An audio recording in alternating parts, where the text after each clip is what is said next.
नमस्कार।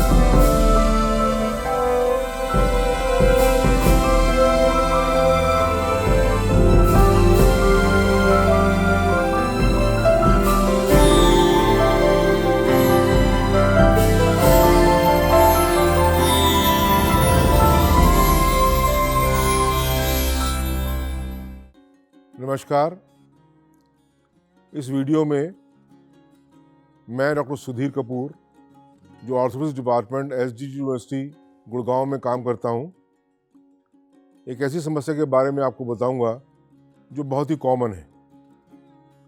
ये ऐसी समस्या है जिसमें से लगभग सभी व्यक्तियों को जूझना पड़ता है। मैं बात कर रहा हूं कमर दर्द की। कमर दर्द ऐसी समस्या है कि उसमें 10 में से 9 व्यक्तियों को ये समस्या ज़िंदगी में कभी न कभी होगी ही। हालांकि हमारी कमर गर्दन से लेकर नीचे जहाँ रीढ़ की हड्डी खत्म होती है वहाँ तक होती है, लेकिन जो लो बैक एक है, कमर का नीचे वाला हिस्सा है, वहाँ ये समस्या अक्सर हो जाती है। इस हिस्से में ये समस्या इतनी कॉमन, इतनी आम क्यों हो गई है? इसके बहुत से कारण हैं। हमने अपने एक्सपीरियंस में पाया है कि सबसे बड़ा कारण जो हम सब लोगों का लाइफस्टाइल बदल गया है। जो लाइफस्टाइल बड़ा पहले एक्टिव हुआ करता था, लोग खूब चला करते थे, फिजिकल एक्टिविटी बहुत अधिक थी, वो धीरे धीरे कम होती जा रही है। उदाहरण के तौर पर कोई डाटा ऑपरेटर है, कंप्यूटर में कोई भी वर्कर हैं, कोई भी आईटी में काम करने वाले व्यक्ति हैं, वो सुबह से लेकर शाम तक अपने कंप्यूटर के सामने बैठ के काम करते हैं। कुछ और भी प्रोफेशंस हैं जहाँ पे ये समस्या ज़्यादा होती है। मैं उदाहरण देना चाहूँ, जो ड्राइवर्स हैं, फिर ऐसा कोई भी प्रोफेशन जिसमें हम बहुत ही कंस्ट्रेंट स्पेस में काम करते हैं, छोटी जगह में काम करते हैं। मान लीजिए एक पान वाला है, आपके बगल में पंसारी है, कोई सुनारा है। इस तरह के व्यक्ति जो एक क्लोज स्पेस में, कम स्पेस में काम करते हैं, उन लोगों में समस्या अधिक होती है। ये तो हुई प्रोफेशन के बारे में। जो लोग मोबाइल का बहुत अधिक इस्तेमाल करते हैं, उसकी वजह से भी जो समस्या नेक से स्टार्ट होके पूरे बैक में चली जाती है। इसके अलावा और भी बहुत सारे कारण हैं। एक बात जो आपको बताना चाहूँगा मैं, कि जब ये समस्या होती है, उस समस्या का कारण कहाँ पर है? उस समस्या का कारण अक्सर हमने देखा है कि रीढ़ की हड्डी में जो स्पाइनल कॉलम है, उसमें हड्डियों में या उसके बीच में डिस्क में समस्या ना होकर अक्सर जो उसके आसपास की मांसपेशियां हैं, लिगामेंट्स हैं, उसमें समस्या होती है। एक और ट्रेंड जो रिसेंटली एडोलेसेंट्स में खासकर देखने में आया है, जो यंग लड़के या लड़कियां भी आजकल जाती हैं, जिम जाते हैं और बिना प्रॉपर ट्रेनिंग के, इंस्ट्रक्टर्स बहुत ज़्यादा एक्सपीरियंस या समझदार नहीं होते हैं, उस स्थिति में जब लोग जिमिंग स्टार्ट करते हैं बिना किसी प्रॉपर तैयारी के, बिना किसी प्रॉपर इंस्ट्रक्टर के, उनमें यह समस्या अक्सर हो जाती है। जैसा मैंने आपको समझाया पहले भी कि 80 से 90% लोगों को ये समस्या इन कारणों से होती है जहाँ स्पाइनल कॉलम, स्पाइनल वर्टिब्रा वगैरह नॉर्मल है। पर कुछ डिजीज़ होती हैं जहाँ पर बेसिकली डिजीज़ है, जहाँ वर्टिब्रा ख़राब है या डिस्क ख़राब है, वो है तो 10 से 20% ही केवल, पर उसमें कॉमन कॉजेज़ आपको पता होने चाहिए। उसमें जैसे कोई इन्फेक्शन है, हमारे देश में टीबी बहुत कॉमन है, कोई डिस्क प्रोलैप्स हो गया है, किसी पेशेंट को कुछ मैलिग्नेंसी या कैंसर हो गया है, इस तरह की जो बड़ी समस्या, या कोई एक हड्डी के ऊपर खिसक गई है, समय के साथ में, बढ़ती उम्र के साथ में स्पाइनल कॉर्ड का डायमीटर, स्पाइनल कैनाल का डायमीटर कम हो गया है। ये समस्याएं जो एक्चुअल जो फिजिकल जो ऑर्गेनिक कारण है, जो हम एक्सरे या एमआरआई लेके पकड़ में ला सकते हैं, ये कारण कम है, लेकिन जब होते हैं तो इनका प्रॉपर हमको ध्यान करना पड़ता है। अब बात करते हैं जिन लोगों को समस्या हो जाती है उन्हें क्या करना चाहिए।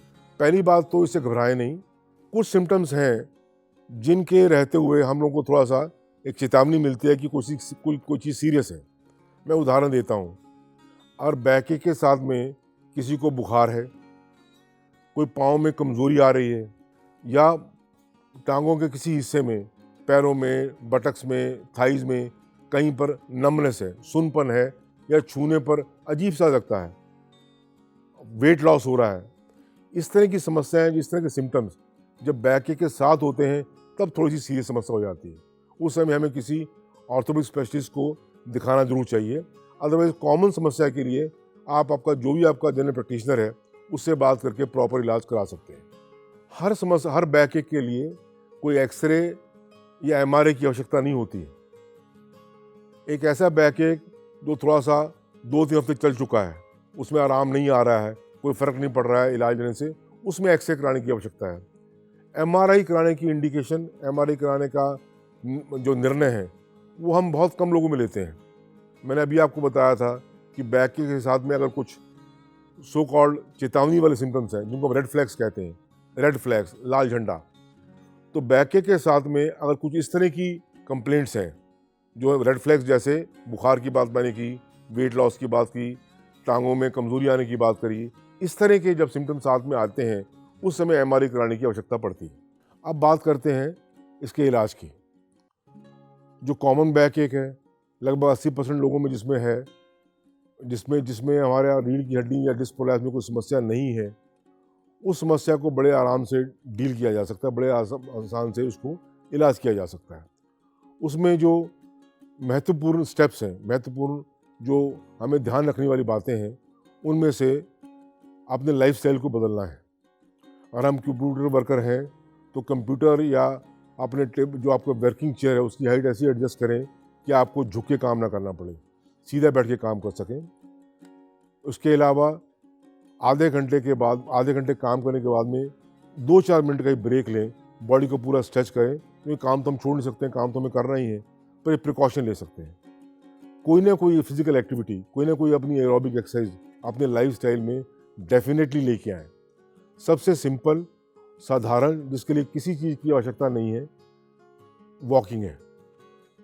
ऐसा कहा जाता है कि 25 से लेकर 40 मिनट की फास्ट वॉकिंग, फास्ट जितनी आपको अपने सेहत के हिसाब से आप कंफर्टेबल फील करते हैं, 25 से लेकर 40 मिनट की जो वॉकिंग है वो अगर आप करते हैं तो एनफ फिजिकल एक्टिविटी हो जाती है।